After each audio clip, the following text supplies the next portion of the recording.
Welcome, guys, to Evolve. I am your host, Monette Brann-Natta. I'm so happy to be here with you again this week and that you've tuned in and that you're listening and exchanging some energy. Last week, as I was preparing for the show, the idea of the beautiful way in which the great indigenous people of our country floated up into my spirit. And I saw them with their quiet strength, the wisdom of Mother Earth cradled in their bosoms. And I spoke to you about synchronicity and how they happened to tap into it long before anyone was there to teach them. They knew about this concept without being told. They were listening. And they were aware of not only their intuitions, but the animal totems that were always around them. Well, as synchronicity and fate would have it, 2 days after that show aired, a majestic and fortuitous event occurred. This magical thing happened amid the increasing unrest and volatility that has been unfurling in regards to the Dakota Access Pipeline protests. What's been going on is that these people have been standing in opposition to the Dakota Access Pipeline, which is a $3.7 billion investment to move so much oil, many barrels of domestic crude of oil a day through 4 states. And I'm not saying we don't need oil, but I'm saying there are ways that we can figure out how to do this. So these people are out there. They're standing up against what they see as corporate greed and an environmental threat and assault on what they think is a sacred land. And they're demonstrating, and that demonstration has become their daily beloved work. And journalists were out there, and they're documenting them in the midst of this precious work that they're doing every day, standing up for Mother Earth.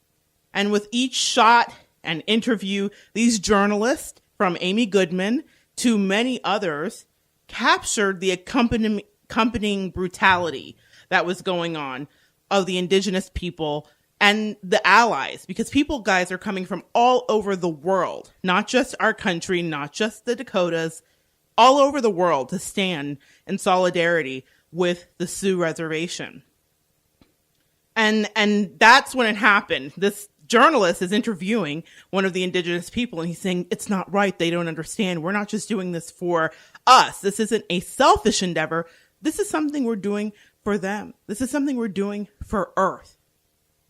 And just then, in the distance, a cloud of dust rose, and sweeping over the hill emerged a herd of what the Sioux people call Tatanka, or buffalo. Their hooves were beating the plains like 10,000 timpanis. And as a band nerd, that's a beautiful sound.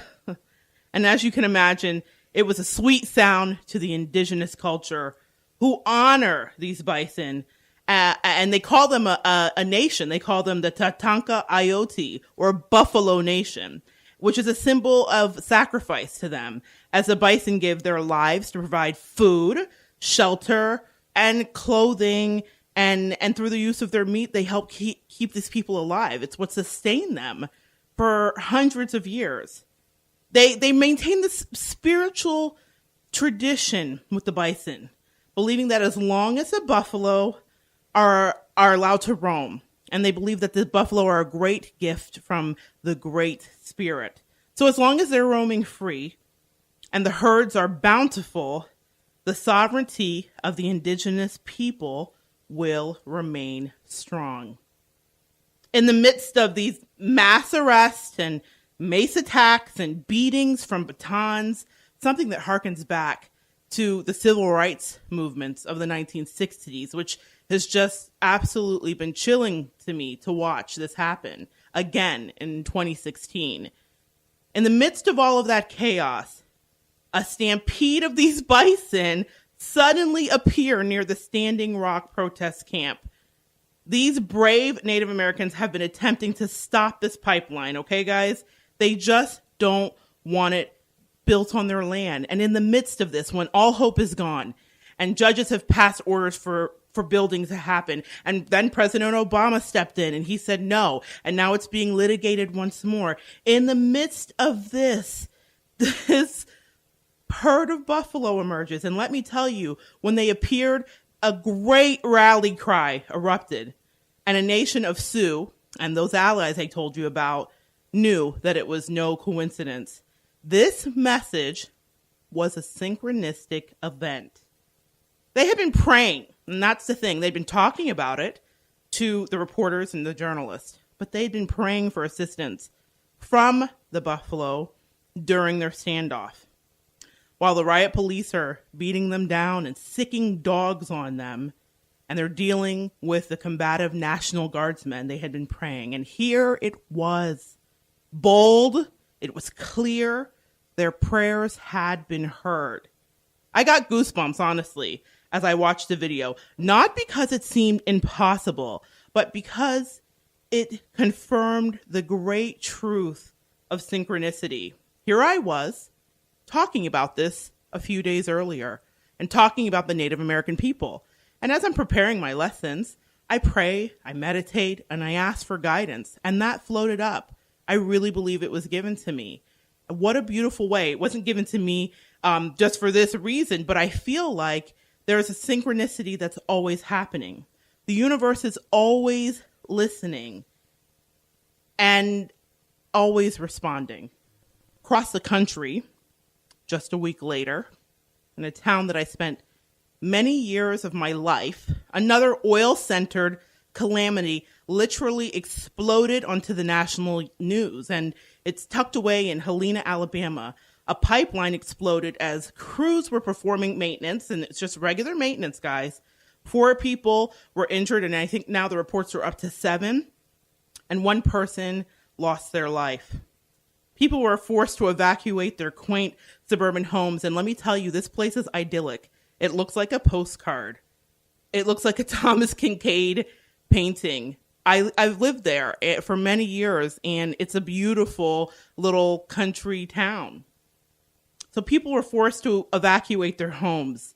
And according to AL.com, this tragedy happened just 5 miles away west of a recent Colonial Pipeline gas leak. Just 5 miles away, they'd already had some rumblings. The earth was already talking to them. Things were already starting to be shaken up. And this just happened very recently before this explosion. One of the signs that struck me when I was researching the site of the Standing Rock protests said this: oil and water don't mix, and humans and oil don't mix. In the wake of this most unfortunate event, some of the Sioux people have been making connections to the Helena, Alabama tragedy. They've been making connections to that situation, and they're saying, this is the reason, the very reason that we are so vehemently protesting. We're trying to protect any more innocent people from succumbing to the inevitable destruction and loss of resources that these good people in Helena, Alabama suffered. What I do know is that our earth is precious, and Mother Earth is often crying out to be heard. Our job is to hear her. Our job is to respect her and each other, and to strive to cohabitate peacefully. So I just want to right now send my thoughts and prayers out to all of the persons injured and the families of all who are involved, and especially to the family of the deceased in Helena. And in Standing Rock, I pray that you stand firm in your convictions. Your cries for justice are being carried on the wind, and your efforts are not in vain. These stories over the past few weeks have turned up a lot of feelings. And feelings, deep running feelings, are the stuff of the moon. And we all know that the moon is primarily responsible for the rising and the falling of ocean tides. But something else important to note here is that our bodies are 60% water. We are like 60% comprised of water. And you may say, what does that have to do with anything, Monette? Well, this is something that I've always said to my clients. It stands to reason that if we are comprised of 60% water, that we would be affected by the energetic force that is so powerful, it pulls the shoreline up like a blanket and tucks in the sand like a nurturing mother.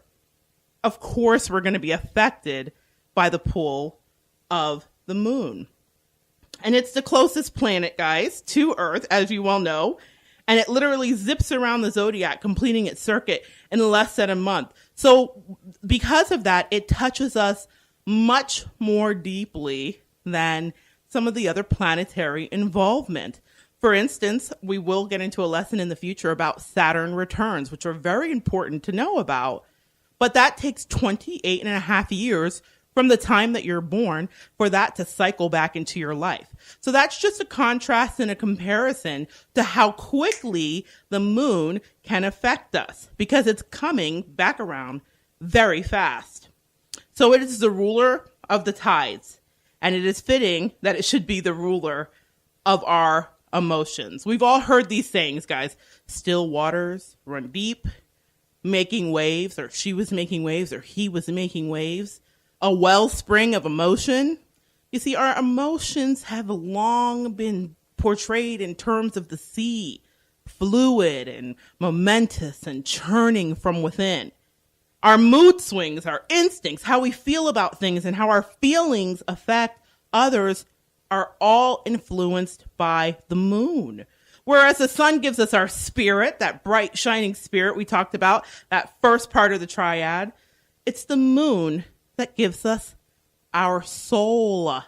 I mean, that's Blues Brothers, that's James Brown, that's music for me, but also it's the moon. And it's no coincidence that the moon and music are associated as well, because you think about when you're first born, and the thing that really is a comfort and soothing thing to you is that song from your mother. She may be singing to you before you're ever out, and mother is associated with moon and nurture. So all these things are why music has the ability to kind of transcend all kinds of boundaries and cultural boundaries, but also how it helps us soothe, how we sing those lullabies to our children when they're born, how we might even put on a song to help us go through a breakup when we're emotional, or to help us get out of a rut, or to motivate us when we're working out. That's all tied to the moon.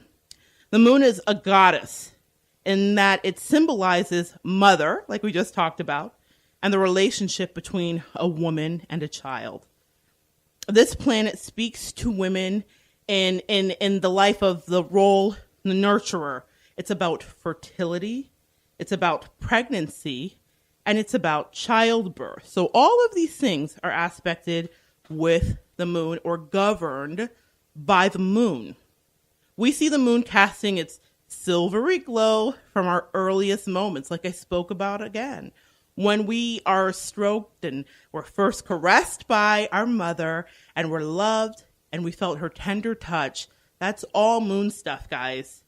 Our emotions have this way of manifesting themselves through our being, and they set the tone for our daily lives. The moon is party to this in all ways and in this continuum, and it renders us a vital one moment and fragile the next. So that means, here we go, we're up and then we're down. We are naughty, we're nice. We may laugh wildly or cry at will. This is all through the moon's energy. We also endeavor through the moon's energy to reconcile these varied emotions. We're always trying to come into balance.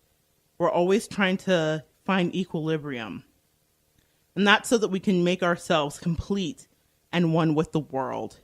The moon also helps us to see what we want, which way we want to go, and to use the memory and our past as part of this process. So one of the ways that we connect with ourselves is to remember that didn't feel so good. That thing that I did before, I didn't like. That kind of hurt. That person hurt me this way. And so we use that as a barometer for what we do in our future selves. That's all part of the moon.